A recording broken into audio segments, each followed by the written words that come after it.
Власти и опозицијата наместо во Париз во куќата на Жан Моне заедничкото кафе ќе го пијат во Охрид. Ова според собраниски извори било договорено на вчерашната средба на Европретеничката тројка Иво Вајгл, Едуард Кукан и Кнут Фленкенштајн со собранискиот врв, односно со председателот на собранието, подпредседателите и координаторите на претеничките групи, меѓу кои бил и наследникот на Владко Ѓорчев од ВМРО ДПМН е Драган Данев.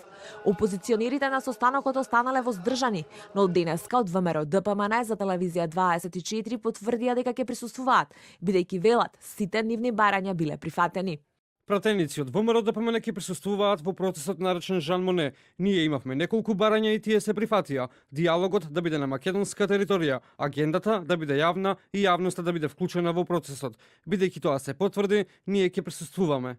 Во агендата од 15 до 17 март според планот ќе се најде етичкиот кодекс, диалогот власт-опозиција, механизми за функционирање на собранието и најбитниот собраниски документ деловникот. Токму за него деновива има интензивна комуникација меѓу работните групи на ВМРО ДПМН и на СДСМ.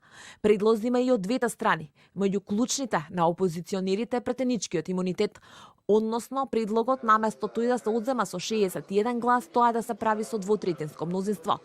Во предлогот на опозиционерите и можноста пратеникот за истиот случај да може да си го поврати имунитетот, кој што веќе еднаш му бил симнат, иако велат механизмот се уште не е утврден како би се извело тоа.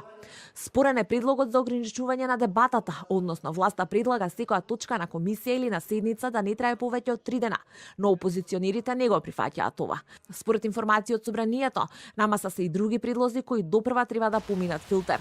Инаку паралелно со партиските работни групи во законодавниот дом има и експерти од Европската унија кои ги анализираат состојбите токму околу најважните правила за работа.